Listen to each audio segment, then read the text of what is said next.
दोस्तों, कुछ लोग बड़े ही बदतूनी और बदबोले होते हैं। कभी-कभी ऐसे लोग खुद के साथ-साथ दूसरों को भी मुसीबत में डाल देते हैं। ये कहानी ऐसे ही एक चक्की वाले की है जो अपने साथ-साथ अपने बेटे को भी मुसीबत में डाल देता है। आगे क्या होता है जानने के लिए हमारी ये कहानी अवश्य देखें। और हाँ, ऐसी ही अनोखी और मजेदार कहानियाँ देखने के लिए हमारे इस चैनल को जरूर सब्सक्राइब करें। एक बहुत बड़ा और घना जंगल था। उस जंगल में एक बौना रहता था, लेकिन किसी ने कभी उसे देखा नहीं था। उसी जंगल के पास एक गांव था। उस गांव में एक चक्की वाला रहता था। वैसे तो वो चक्की वाला था बड़ा नेक दिल, लेकिन उसे एक बुरी आदत थी। वो बड़ा ही बदतूनी और बदबोला था। वो झूठी मूठी बातें बनाकर लोगों को सुनाया करता था। उसकी इस आदत से गांव वाले परेशान हो गए थे, लेकिन वे सब उस चक्की वाले की बेटी की तरफ देखकर चुप रहते थे, क्योंकि उसकी बेटी जीजेल बड़ी ही समझदार और सुंदर थी। एक दिन राज्य का सेनापति वहां से गुजर रहा था। मुझे बहुत प्यास लगी है, जाओ थोड़ा सा पानी लेके आओ। जी सेनापति। बेटा जीजेल, जरा पानी लाना तो। क्या आप राजा से मिलने जा रहे हैं? हाँ। बड़ी होनहार है मेरी बेटी। और पता है, मेरी बेटी चारे को चरखे में काटकर उसका सोना बना सकती है। क्या कहा? चारे को सोना? क्या बकवास कर रहे हो तुम? जी बिल्कुल सच बोल रहा हूँ। आप ये बात महाराज को जरूर बताइएगा। सेनापति वहाँ से निकलता है और राजा के पास आकर उसे चक्की वाले और उसकी बेटी के बारे में बताता है। लगता है ये चक्की वाला कुछ ज्यादा ही डिंगे मार रहा है। इसे तो सबक सिखाना ही होगा। राजा उन दोनों को राजमहल लाने का हुक्म देता है। तुम वाकई में बड़ी सुंदर हो जीजेल, मगर जिस हुनर के बारे में तुम्हारे पिताजी ने हमें बताया है, अगर तुम उसमें नाकामयाब रही तो कल सुबह तुम्हारे पिताजी को सूली पे चढ़ा दिया जाएगा। हाँ? किस हुनर की बात कर रहे हैं आप महाराज? राजा जीजेल को तहखाने की एक कोठरी में ले जाता है। जीजेल देखती है कि वहाँ पर बहुत सारा चारा रखा हुआ है। तुम्हारे पिताजी ने कहा है कि तुम चारे को काट कर उसका सोना बना सकती हो। कल सुबह तक अगर तुमने इस चारे को सोना नहीं बनाया तो तुम जानती हो तुम्हारे पिताजी के साथ क्या होगा। सुबह मिलते हैं। पिताजी, ये आपने क्या कर दिया? इतना बड़ा झूठ। अब मैं क्या करूं? आपको कैसे बचाऊं? हाँ? तुम कौन हो? डरो मत, मैं जितना दिखता हूँ उतना भी बुरा नहीं हूँ। मुझ में थोड़ी सी अच्छाइयाँ भी हैं। मैं तुम्हारी मदद कर सकता हूँ। मैं इस घास को काटकर उसको सोने में बदल सकता हूँ। क्या सच में? हाँ, अब तो मेरे बाबा की जान बच जाएगी। ओ प्यारे बौने, प्लीज मेरी मदद करो। इतनी भी जल्दी क्या है? जैसे कि मैंने कहा कि मैं थोड़ा सा ही अच्छा हूँ, ज्यादा नहीं। मैं तुम्हारी मदद करूँगा, लेकिन बदले में तुम्हें मुझे कुछ देना होगा। मैं तुम्हें क्या दे सकती हूँ? हाँ, ये मेरा हार। तुम ये ले सकते हो। ये लो। अरे वाह, बड़ा ही खूबसूरत हार है। ठीक है, अब तुम निश्चिंत हो जाओ, तुम्हारा काम हो जाएगा। हाँ?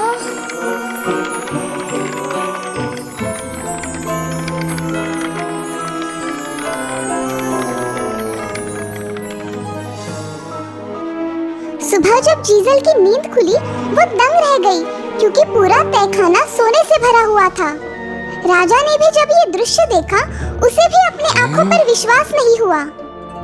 इस लड़की के पास तो कमाल का हुनर है। इसका थोड़ा फायदा उठाना चाहिए। राजा जीजेल को अब तहखाने की दूसरी कोठरी में ले जाता है। जीजेल देखती है कि वो कोठरी भी चारे से भरी हुई है। राजा उस चारे को भी सोने में बदलने की मांग करता है। वो जीजेल को उस कोठरी में बंद करके वहाँ से चला जाता है। ये राजा तो लालची है। अब मैं क्या करूँ? तभी वो बौना फिर से वहाँ पे प्रकट होता है और उसे मदद करने की इच्छा दर्शाता है। मैं मदद कर सकता हूँ, लेकिन तुम्हें मुझे कुछ देना होगा। जीजेल अपनी उंगली में से एक अंगूठी निकालकर उसे दे देती है। बौना फिर से चारा काटने उस चरखे पर बैठता है।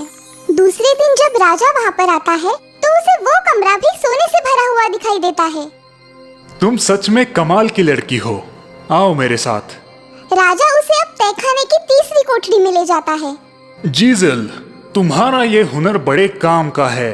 अगर तुमने इस कमरे में रखे हुए चारे को भी सोने में बदल दिया तो मैं तुम्हें अपनी रानी बनाऊंगा। ये मेरा तुमसे वादा है। जीजल फिर से अकेली उस कमरे में बैठकर सोचने लगती है। काश वो मोना फिर से मेरी मदद करने आ जाए।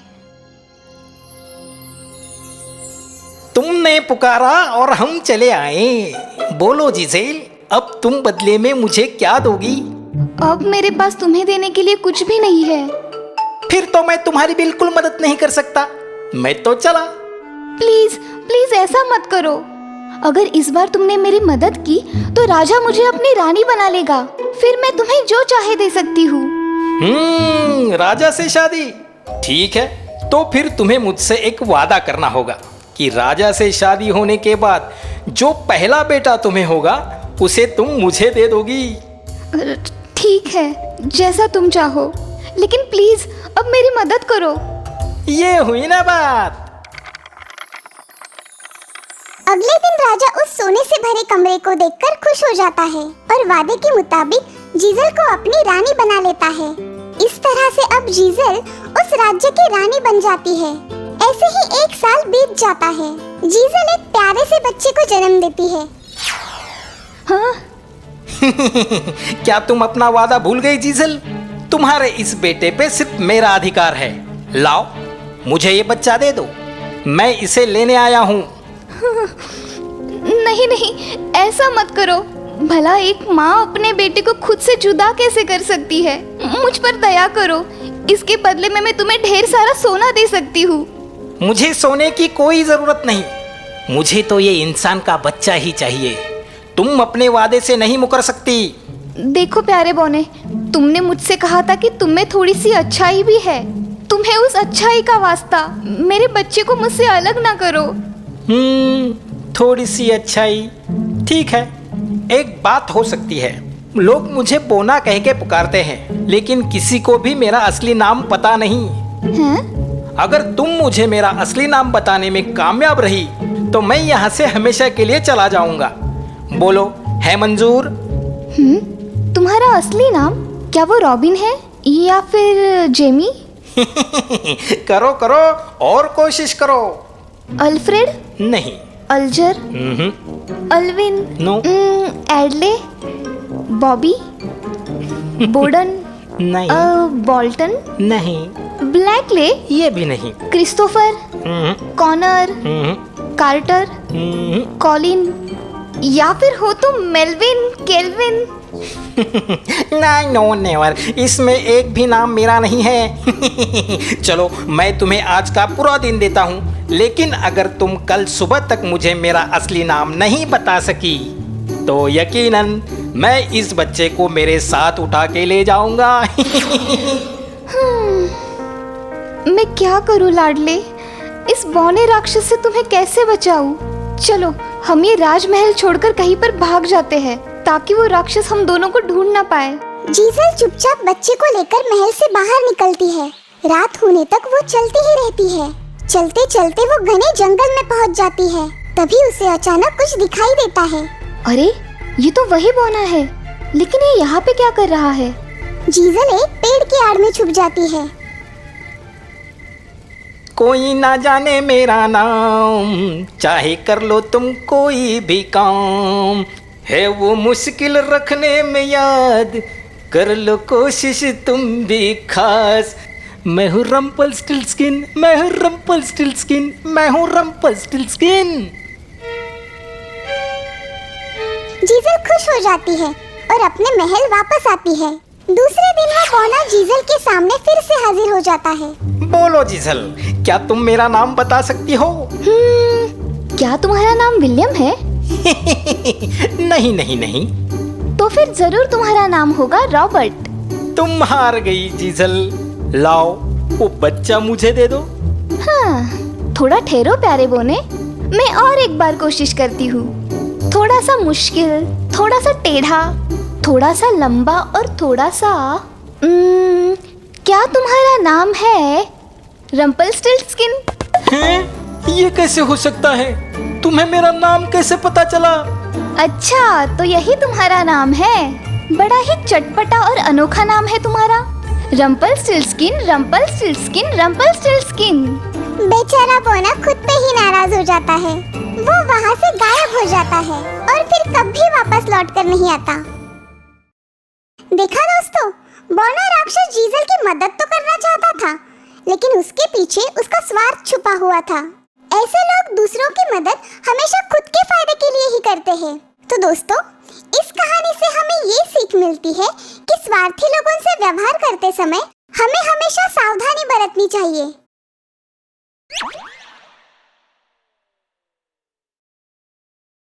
दोस्तों, क्या कभी आपने अरेबियन नाइट्स इस किताब का नाम सुना है? ये किताब बहुत ही पुरानी और रहस्यमयी कहानियों से भरी हुई है। इनमें जिन है, राक्षस है, समुद्री अजगर और उड़ते हुए घोड़े भी है। ये एक जादुई किताब है जो आपको एक अलग ही दुनिया का सफर कराएगी। तो चलिए, आज हम ऐसे ही एक रहस्य को खोजने निकलते हैं। मगर हाँ, ऐसी ही मजेदार और अनोखी कहानियाँ देखने के लिए हमारे इस चैनल को जरूर सब्सक्राइब करें।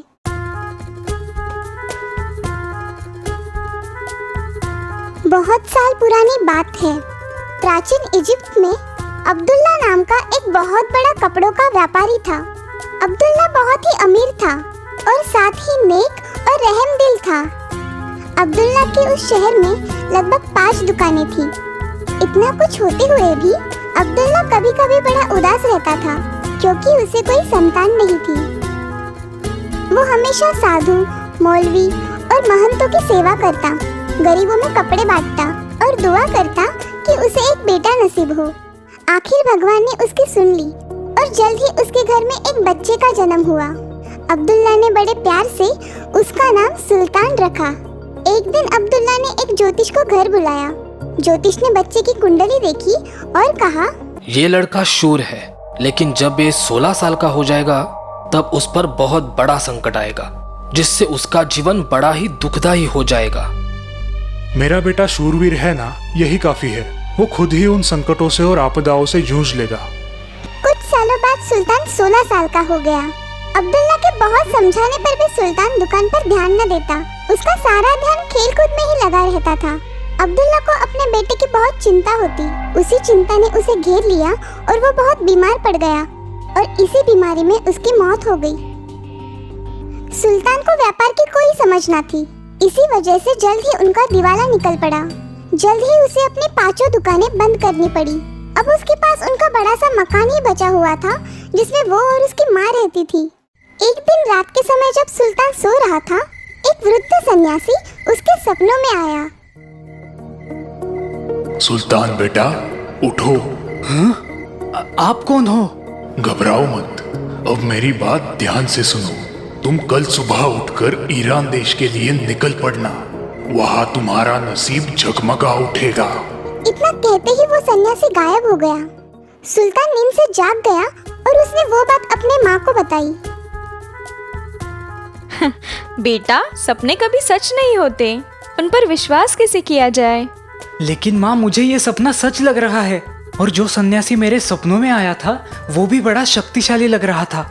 मुझे लगता है कि मुझे ईरान देश जाना चाहिए। और इस तरह अपने माँ की बात ना सुनकर सुल्तान ईरान देश आ पहुँचा। बड़ी दूर की यात्रा होने के कारण वो बहुत थक गया था। उसे जल्द ही नींद आ गई। सपने में फिर से वही सन्यासी उसके सामने आया। सुल्तान बेटा, ये तुम्हारी परीक्षा थी। मैं देखना चाहता था कि क्या तुम में साहस है कि तुम ये इतनी मुश्किल यात्रा कर पाओ। अब वापस अपने घर चले जाओ, वहीं पे तुम्हें धन का लाभ होगा। जैसे ही सुल्तान की नींद खुली, वो अपने आप को कोसने लगा। मैं तो गधा ही हूँ। माँ की बात ना मानकर मैंने बड़ी गलती की है। मेरा नसीब है कि मैंने ये बात और किसी को नहीं बताई, वरना सभी मुझ पर हंस पड़ते कि मैंने एक सपने को ही सच मान लिया। सुल्तान अपने घर पहुंचा। उसने सारी बात अपने माँ को बताई। माँ ने उसे दिलासा देते हुए कहा, जो हुआ सो हुआ। अगर तुम्हारे नसीब में धन है तो वो तुम्हें यहीं पर मिलेगा। अब आगे सोचकर काम करना। सुल्तान ने अपने माँ की बात मान ली, लेकिन उसी रात फिर वही सन्यासी उसके सपनों में आया। सुल्तान, तुम्हारे नसीब खुलने का समय आ चुका है। कल सुबह उठकर अपने पिताजी के कमरे में जाके तुम उस कमरे की खुदाई करना। वहां तुम्हें अपार धन का लाभ होगा। नींद खुलते ही सुल्तान भागते हुए अपने माँ के पास पहुँचा। उसकी सारी बात सुनकर माँ हंस पड़ी। क्या तुम्हें अभी भी इन सपनों पे विश्वास है? ठीक है, अब तुम अपने मन की तसल्ली कर ही लो। ईरान जाने से तो ये अच्छा है कि तुम मेरे पास तो रहोगे। सुल्तान ने उस कमरे की खुदाई शुरू की। बहुत देर तक खुदाई करने के बाद उसे लगने लगा कि उसने फिर से कोई बेवकूफी की है। इतना बड़ा पत्थर! जैसे ही उसने वो पत्थर हटाया, उसे अंदर जाती हुई कुछ सीढ़ियाँ नजर आई। माँ, यहाँ पे तो एक सुरंग है। माँ को ये सब देख बड़ा आश्चर्य हुआ। जब वो दोनों उन सीढ़ियों से उतरकर नीचे उस कमरे में पहुँचे, इतना सारा सोना! हाँ? वो कैसी रोशनी है? जब वे दोनों उस कमरे में पहुँचे, उन्हें वहाँ पे 8 बड़ी मूर्तियाँ नजर आई।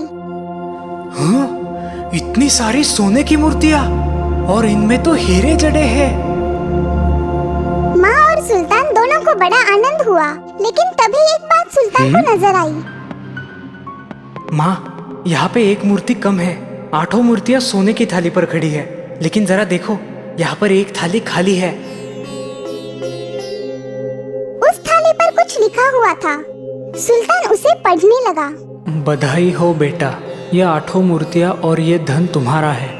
लेकिन इन 8 मूर्तियों से भी ज्यादा मूल्यवान और बेहद सुंदर मूर्ति अगर तुम्हें हासिल करनी है तो तुम्हें बगदाद जाना पड़ेगा, जहाँ पे मेरा एक पुराना दोस्त मुबारक तुम्हें वो मूर्ति खोज निकालने के लिए मदद करेगा।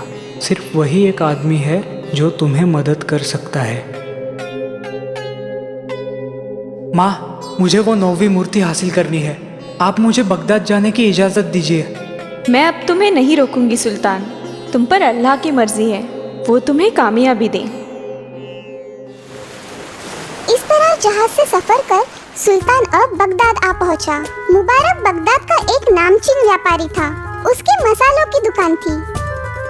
जब सुल्तान ने मुबारक को सारी बात बताई, तब मुबारक ने सुल्तान को गले लगाते हुए कहा, मुझे यकीन था कि एक ना एक दिन तुम मेरे पास जरूर आओगे। तुम बड़े ही होनहार और काबिल बेटे हो। मैं तुम्हें वो 9वीं मूर्ति ढूंढने में जरूर मदद करूंगा। हम कल ही उस मूर्ति की खोज के लिए निकल पड़ेंगे। दूसरे दिन ऊंटों पे सामान लाद के वो दोनों निकल पड़े।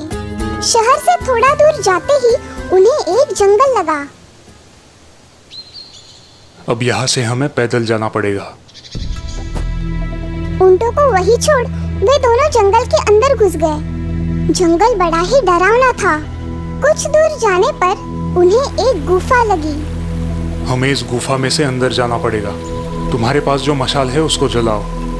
दोनों ने अपनी पोतड़ी में से मशाले निकालकर उन्हें जलाया और उस रोशनी के सहारे वे आगे बढ़ने लगे। उस गुफा के अंदर एक तालाब था। तालाब के किनारे पर एक छोटी सी नाव बंधी हुई थी।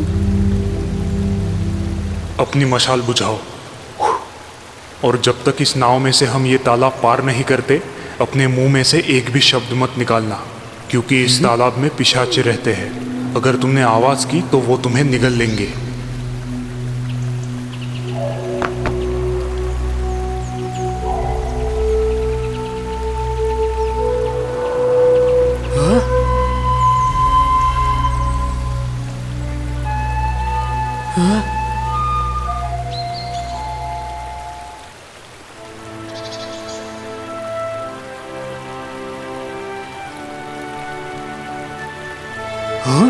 वो क्या है? वो राक्षसों के राजा का महल है। अब हमें आगे नहीं जाना चाहिए, नहीं तो ये राक्षस हमें मार डालेंगे। फिर मुबारक कुछ मंत्र पुटपुटाने लगा और एक बड़ा सा घेरा उसने जमीन पर खींचा। हम दोनों को इस घेरे में ही रहना है। अब मैं फिर से मंत्र पढ़ूंगा। जैसे ही इन राक्षसों का राजा हमारे सामने आएगा और तुम्हारी मांग पूछेगा, तुम उससे वो 9वीं मूर्ति मांग लेना। लेकिन याद रखना, गलती से भी इस घेरे के बाहर कदम ना रखना, वरना तुम जल के राख हो जाओगे। ऐसा कहकर वो फिर से मंत्र पढ़ने लगा।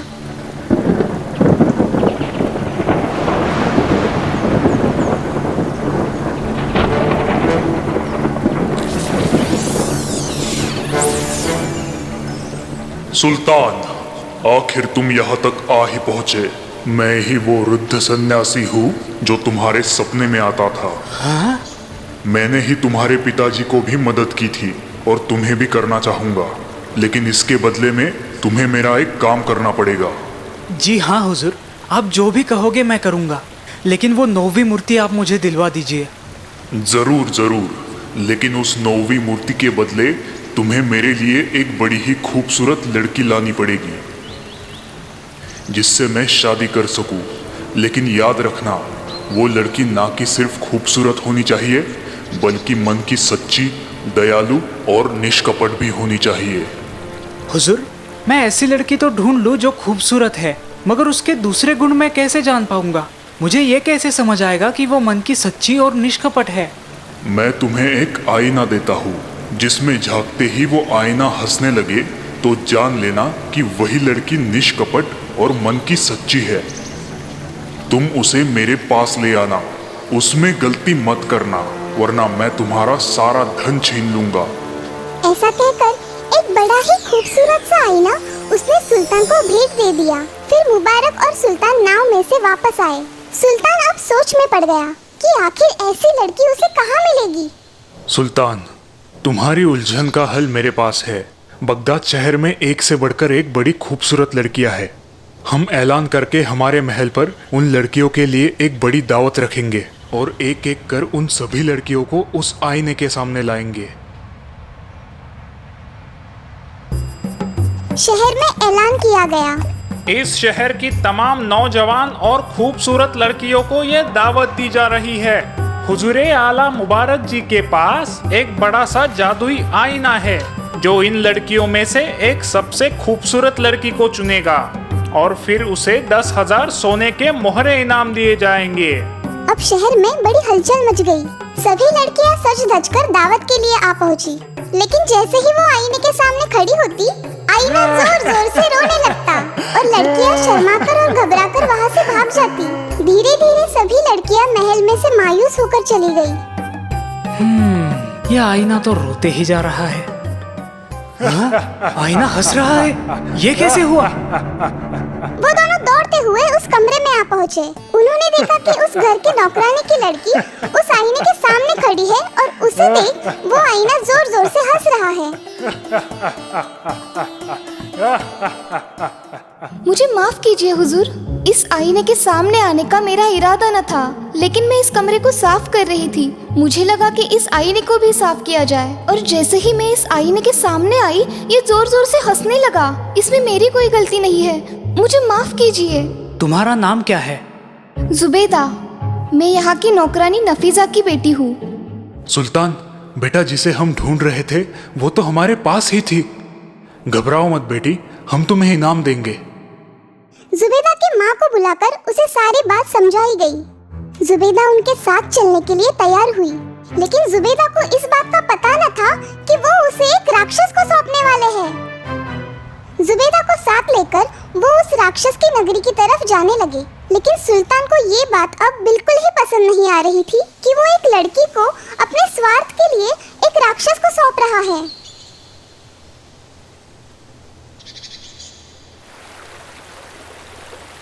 तुम बड़े ही परेशान दिखाई दे रहे हो। चाचा जान, ये लड़की बड़ी ही भोली और नेक है। क्या उसको राक्षस को सौंपना ठीक रहेगा?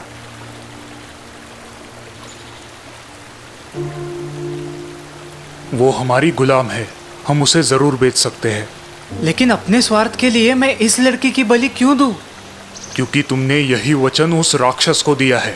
अपना वचन निभाओ, वरना वो राक्षस तुम्हारा सर्वनाश कर देगा।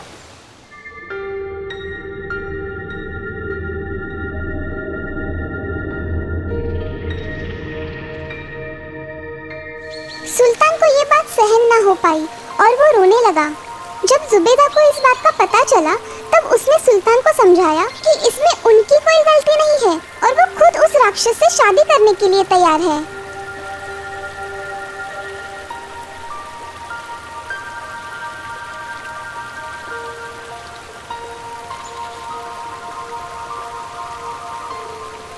अब वो उस महल के पास आ पहुंचे। मुबारक ने मंत्र पढ़े और राक्षसों का राजा उनके सामने आ खड़ा हुआ। सुल्तान, तुमने अपना वचन पूरा किया। मैं तुम पे बड़ा ही खुश हूँ।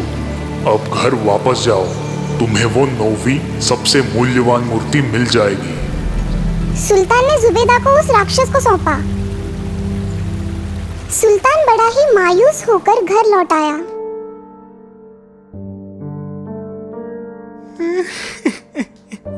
क्या हुआ बेटा, तुम खुश नहीं हो? सुल्तान ने उसे सारी बात बताई। क्या तुम जुबेदा से प्यार करने लगे थे? हाँ, शायद, क्योंकि वो बड़ी ही नेक और मन की सच्ची थी। जो हुआ उसे बदला नहीं जा सकता, लेकिन एक बात हो सकती है। राक्षस ने कहा था कि वो 9वीं मूर्ति तुम्हें मिल जाएगी। तो अब हम नीचे जाके देखते हैं कि क्या उसने अपना वचन निभाया है, और अगर उसने अपना वचन निभाया होगा तो हम वो मूर्ति उसे वापस कर देंगे और उसके बदले में हम उस लड़की को उससे छुड़ा लेंगे। सुल्तान को ये बात पसंद आई। वो दोनों नीचे उस कमरे में पहुंचे।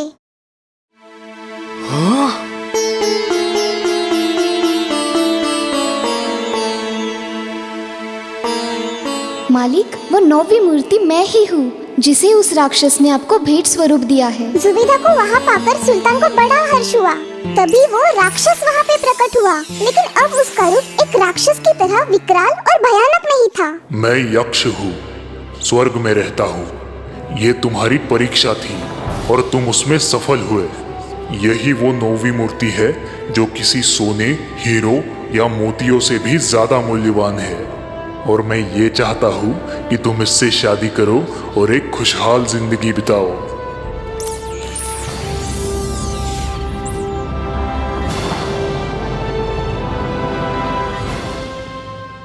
देखा दोस्तों, थी ना ये मजेदार कहानी।